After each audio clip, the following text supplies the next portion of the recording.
All right. Good afternoon, esteemed faculty, distinguished guests, relieved parents, bored siblings, confused pets, and of course, the 2023 graduating class of MIT.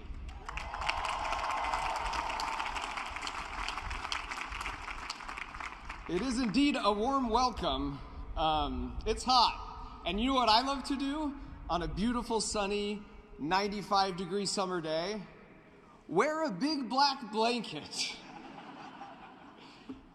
At least I'm up here in the shade. You'd think the best engineering school on the planet could design a bigger awning for everyone.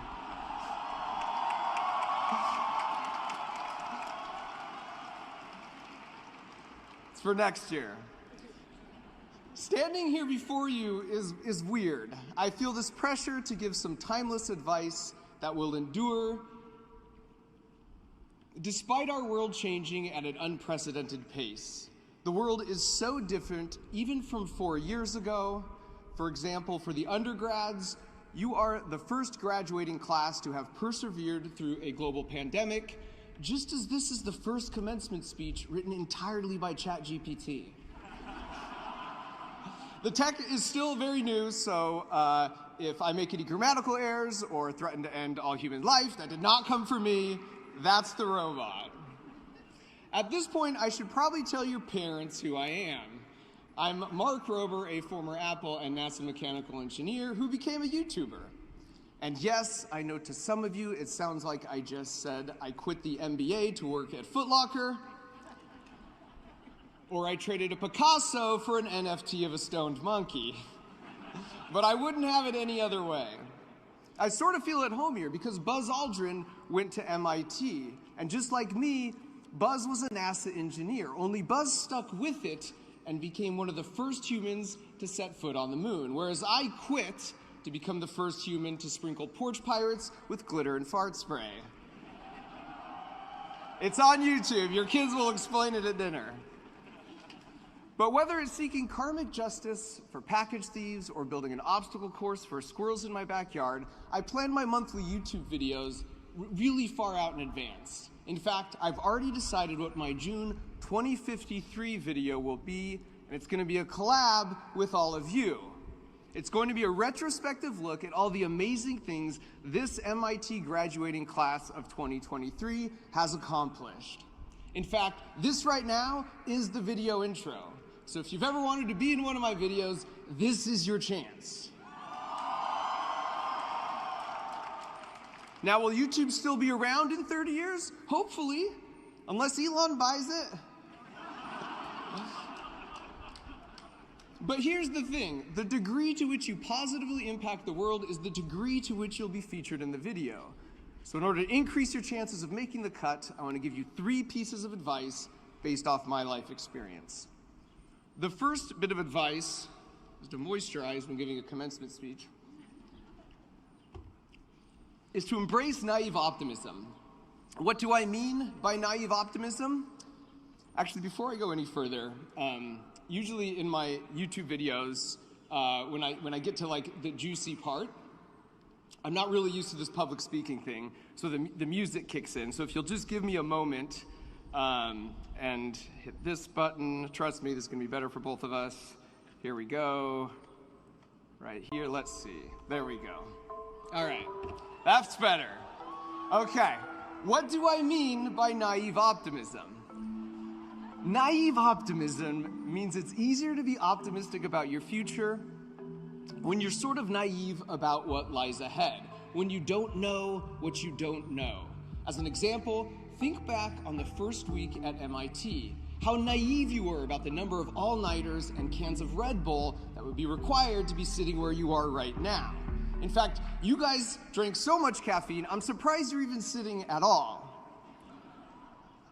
If you truly understood what would be required, that discouragement might have prevented you from even starting. Sometimes it's an advantage not to be the expert with all the experience. There's no reputational risk, so it's easier to try new things and approach them from a fresh, first principles approach. Naive optimism can also help when faced with a big life decision. when you feel like you want to know the results before you decide, but the true outcome is simply unknowable. Naive optimism means you have the irrational confidence of a child learning to walk or a mom learning to TikTok. And you pick what you think is the best path and just move forward, knowing there's more than one trail that leads to the top of Mount Fuji. It's okay that you don't know exactly what you want to be doing 20 years from now or what you want to have accomplished. And by the way, even if you do know, it doesn't matter because you're wrong. Anyone who tells you they knew they'd be where they're at 20 years ago is either lying or delusional or a time traveler or Pat Sajak. Life is like trying to cross a big flowing river with lots of rocks and boulders strewn about. If you want to cross the river, you have to start on the bank and look at the first several rocks in front of you. You can wiggle them with your toe and sort of scan a few boulders out, but at some point, you've just got to pick one and jump because the river is dynamic and always changing. If the first rock in this metaphor is a hobby, let curiosity and passion guide your initial step. If the first rock represents your professional career, take curiosity and passion into account, but you should also weigh what you're good at and what the world needs, even if the world might not know they need it yet. Whichever one you'd pick, the real secret is to dominate it. Obsessively study it from every angle, master it. Now, from your position of more secure footing, you can reevaluate the river, and you'll find you've got a few more rocks available that you couldn't even see from where you started, so you could continue on your journey. Instead of putting the pressure on myself to create some master life plan, this attitude of naive optimism combined with dedication, enthusiasm, and the willingness to jump from my current safe rock to the next is what I feel has led me from college to NASA to YouTube to eventually landing on this rock of giving the commencement speech at MIT. There's no way I could have predicted that path when I was exactly in your shoes 20 years ago. So cross your river one rock at a time, but do it with the naive optimism that it's all going to work out. Let that be your North Star. If you actually knew how cold the river can get or how long it takes to recover from a sprained ankle if you slipped, your knowledge might get in the way. So have faith in yourself. You're about to get a degree from MIT, so you've obviously made some pretty great decisions so far. So embrace your inexperience and keep taking leaps forward. And apologies to all the civil engineering majors who have been grumbling, sitting there, saying, if he wants to cross this river so bad, why does he just build a suspension bridge? Because it's my metaphor, all right? Back off. And now for some real talk. You're going to take that leap of faith, land on a rock, and only then realize it's not as stable as your foot wiggle had predicted, and you're going to fall into the river sometimes. That leads to my second of 3 pieces of advice to maximize your chance of positively impacting the world and making the video cut, which is to frame your failures. You can tell it's the juicy part because the music's back. To illustrate what I mean by this, I asked 50,000 of my YouTube followers that subscribe to my channel to play a simple computer programming puzzle that I made. But what they didn't know is that I had served up 2 slightly different versions of the puzzle. In one, if you failed the puzzle, you didn't lose any of your starting 200 points, and you were prompted to try again. Whereas in the other, if you didn't succeed, you were also prompted to try again, but I said I was taking away 5 of those starting 200 points. That was the only difference. And even though they were no value in the real world, no one will ever see these completely fake, meaningless internet points. Those who didn't lose those points attempted to solve the puzzle 2.5 times more and saw success 16% more of the time. And because 50,000 people took the test, those results are super statistically significant. Basically, those who didn't frame losing in a negative light, stuck with it for longer, saw more success, and learned more. And I think a great example of this in real life is video games. When Super Mario Bros. First came out, my friends and I became obsessed with making it to the castle and rescuing Princess Peach from the evil Bowser. Water break. We'd get to school and ask each other, dude, what level did you make it to? Did you pass the game? We never asked each other for details on all the different ways we might have died. This was before Call of Duty. When it comes to video games like this, no one ever picks up the controller for the first time, falls in the pit right away and thinks, I'm so ashamed. That was such a failure. I'm never doing this again. how am I gonna break it to Luigi? I murdered his brother. What really happens is you think, okay, I gotta remember there's a pit there. Next time, I'm gonna come at it with a bit more speed. The focus and obsession is about beating the game, not how dumb you might look if you get hit by a sliding green shell. And as a direct result of that attitude, of learning from but not being focused on the failures, we got really good and learned a ton in a very short amount of time. And in my personal and work life, I've dealt with my share of sliding green shells. I still feel like every video we make each month, there's a moment where it seems everything that can go wrong has gone wrong. And those failures can be gut-wrenching, and they can sting real bad. But they sting like missing that one key Mario long jump right at the end of level 8-1. And then right after that, really quickly it turns in, okay, what did we just learn from that? What should we try differently from next time? And this concept of life gamification is more than just have a positive attitude or never give up, because those imply you have to fight against your true desire to quit. And I feel like when you frame a challenge or a learning process in this way, you actually want to do it. It feels natural to ignore the failure and try again. In the same way a toddler will want to keep trying to stand up, or in the same way you want to keep playing Super Mario Brothers, or in the same way half the people who attempted my coding puzzle had a desire to stick with it 2.5 times longer. The framing of their failures made it so they wanted to keep trying and learning. And that's exactly why the most meaningful high fives of my adolescence were when I said, dude, I finally beat Bowser last night. Probably goes without saying, but girls didn't talk to me until I was much older. And in case you're like, yeah, but my real life would just be so much better if my top 5 challenges disappear. Would it? I'd like to point out that if Super Mario Brothers was just jumping over one pit and then you rescued Princess Peach, no one would play it. Where's the risk and the reward? Where's the challenge? There's no ultimate feeling of satisfaction.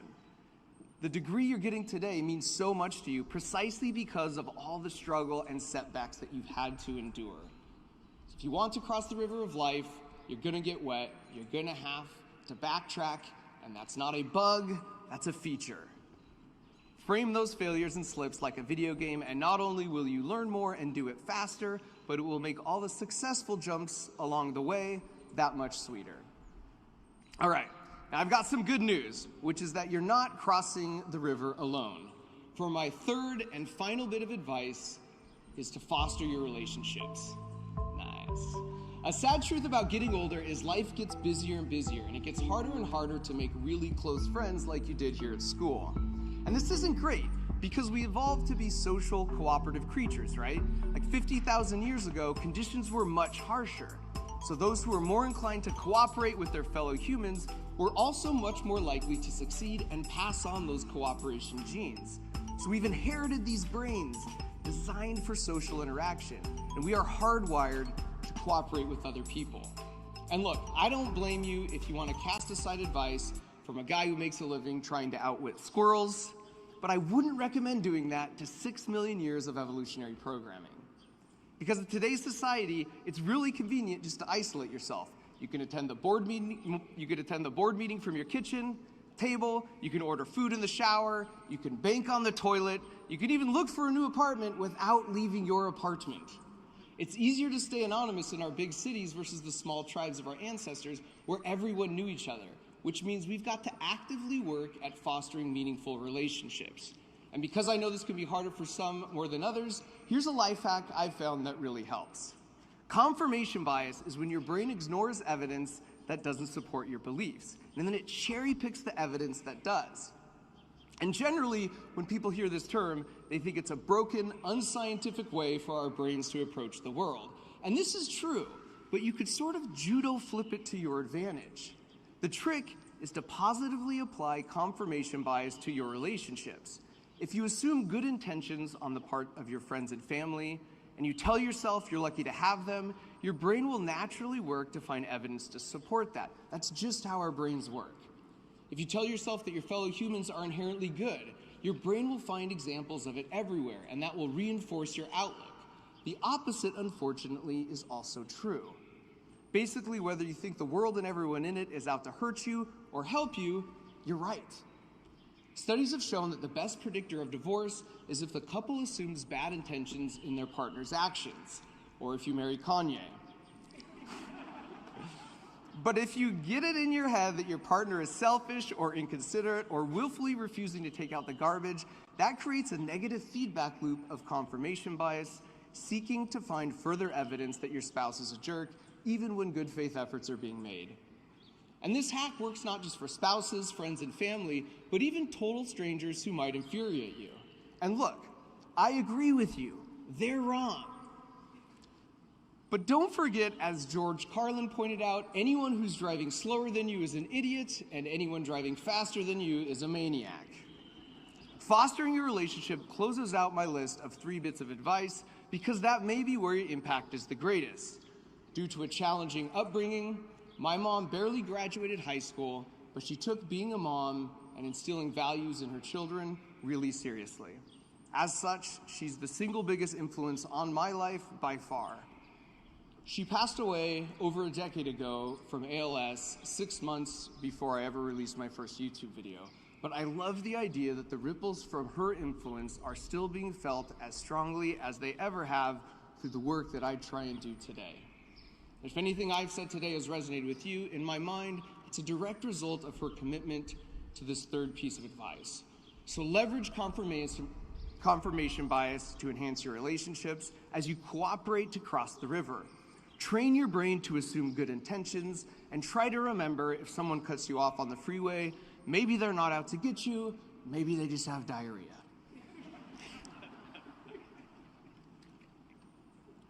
Now, for piece of advice number 4, engage in occasional playful anarchy.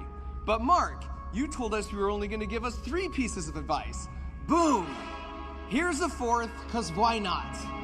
I am playing music in a commencement speech because why not?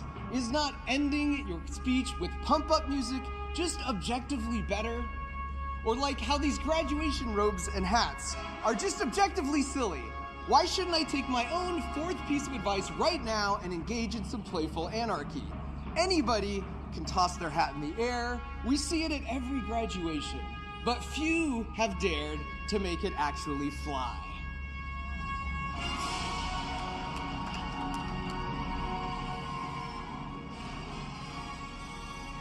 Bet Buzz Aldrin never tried this.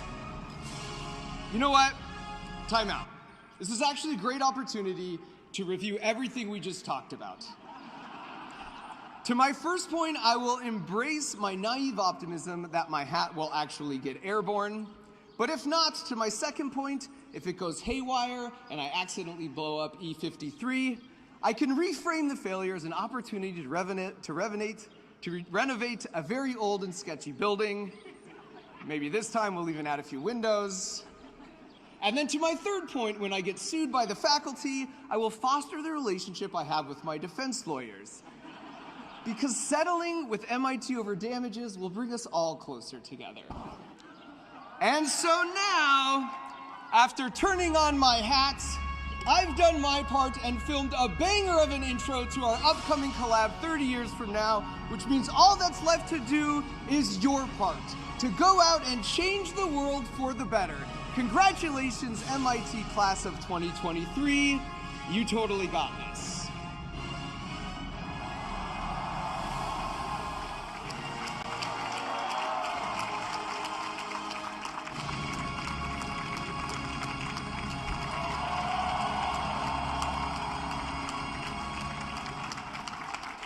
Thank you.